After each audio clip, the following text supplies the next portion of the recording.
Hello viewers, আমি হাজি বান্টিস কিশনে সম্পূর্ণ একটি নতুন এপিসোড নিয়ে যার শ্রেণীর ছাত্র ছাত্রী তাদের জন্য আমার আজকের এপিসোড।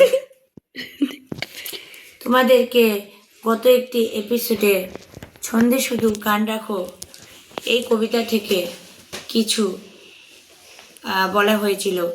তো আজকেও তোমাদেরকে ওই কবিতারই আরেকটি পার্ট দেখাতে চলেছে, যার মধ্যে বন্ধুরা কিছু গুরুত্বপূর্ণ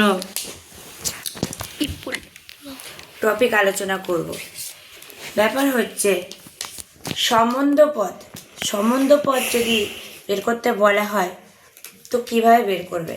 যেমন ধরো লেখা আছে দিন দুপুরে পাখির ডাকে, দিন দুপুরে পাখির ডাকে।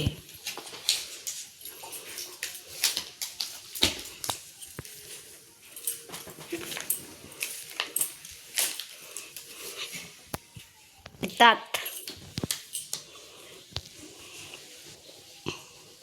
দিন দুপুরে পাখিটা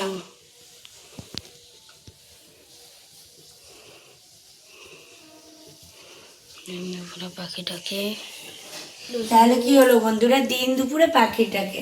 এর মধ্যে যদি তোমাকে বলে সম্বন্ধ পদ কোনটি সেটি খুঁজে বের করো।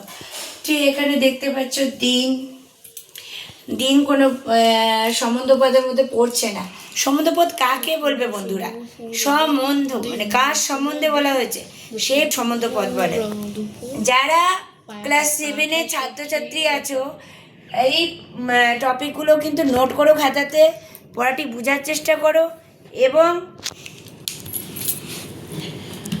তোমরা কিন্তু চ্যানেলটিতে নিয়মিত ক্লাস দেখার জন্য চ্যানেলটিকে সাবস্ক্রাইব করে অল বাটনটি প্রেস করে রাখো। তাহলে এখানে দেখা যাচ্ছে দিন দুপুরে পাখিটাকে কার সম্বন্ধে দুপুরের সম্বন্ধে তো কিছু বলা হচ্ছে না, তাহলে কে আছে যে তার সম্বন্ধে বলা হচ্ছে পাখি, পাখিটাকে। তাহলে কিন্তু এখানে আমি পাখির শব্দ সম্বন্ধ পদ, ঠিক আছে। একটি এরকম আরো যদি তো দেখো নদী স্রোতের ছন্দ, অপর একটি লাইন হচ্ছে নদী স্রোতের ছন্দ, নদী স্রোতের ছন্দ। এর মধ্যে যদি তোমাকে বলা হয় যে সম্বন্ধ পদ কোনটি, প্রথমে মাথায় রাখতে হবে কি সম্বন্ধে বলা হয়েছে। তাহলে নদীর, দেখো র স্রোতের ছন্দ, তাহলে স্রোত যদি বলি তাহলে কিন্তু হচ্ছে না। স্রোতটা কোথা থেকে আসছে? নদী থেকে।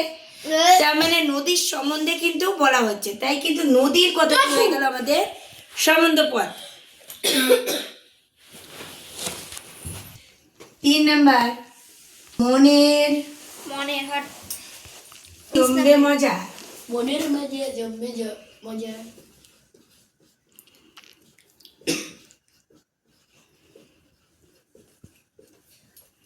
তাহলে বন্ধুরা সম্বন্ধ পদ বলতে কি বুঝতে পারছি? কিসের মাঝে মজা জমার কথা বলা হয়েছে? মনের। তাহলে মনের কথাটি হয়ে যাচ্ছে আমাদের সম্বন্ধ পদ।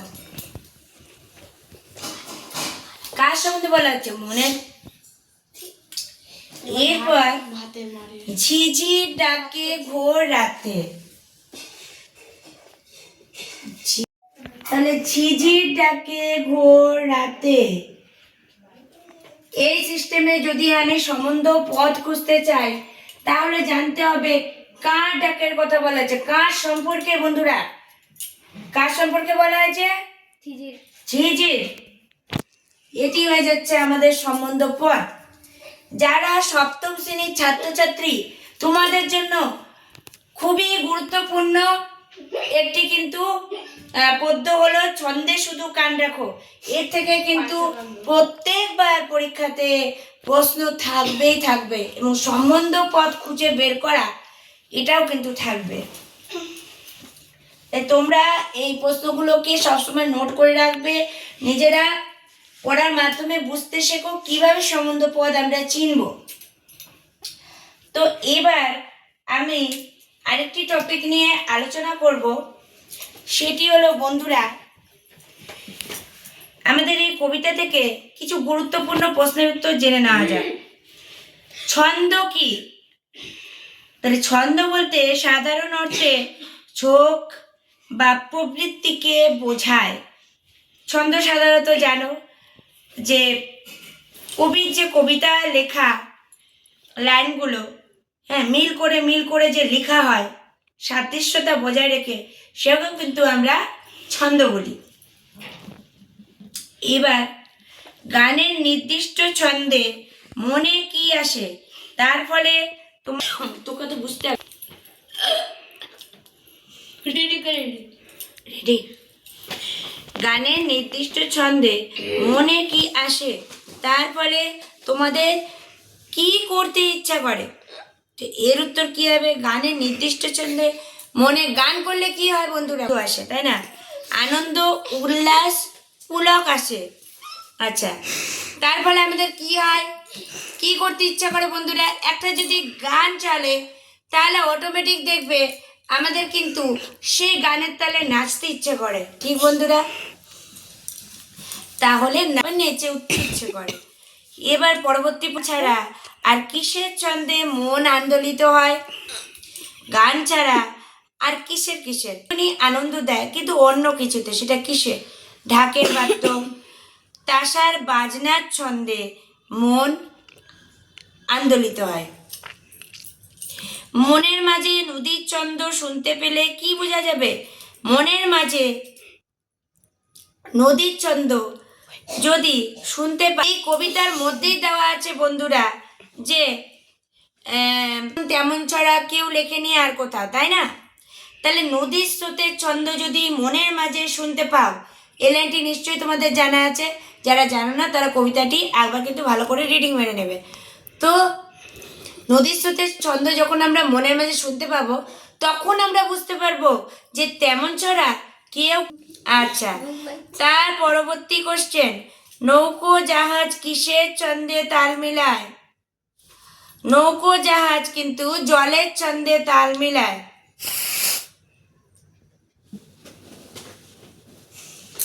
ছন্দে কে কে চলছে বলে কবি উল্লেখ করেছেন? ছন্দে কে কে চলে?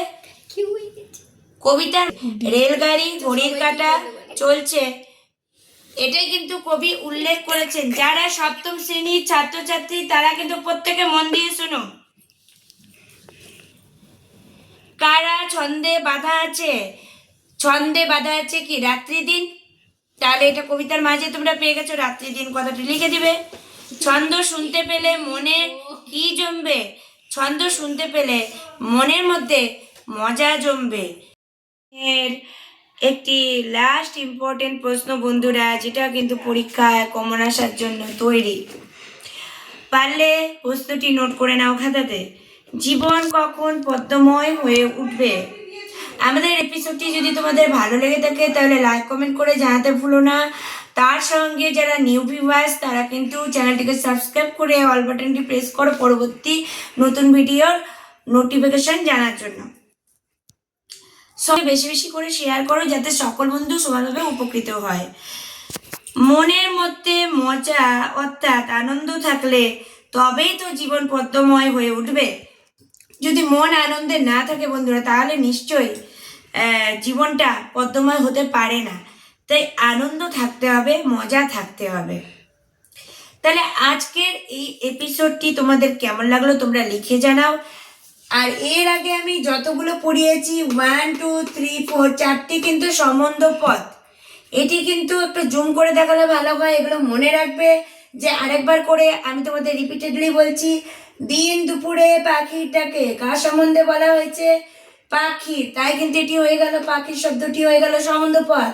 নদীর স্রোতের ছন্দ, কার স্রোতের ছন্দ? নদীর, তাই নদী সম্পর্কে বলা হয়েছে, নদীর কথাটি হয়ে গেল সম্বন্ধ পদ। দেখো, মনের মাঝে জমবে মজা, কিসের সম্পর্কে বলা হয়েছে? কোন মজার কথা বলা হয়েছে? মনের মাঝে, তাই না বন্ধুরা? তাই মনটা হয়ে মনের কথাটি হয়ে গেল সম্বন্ধ পদ।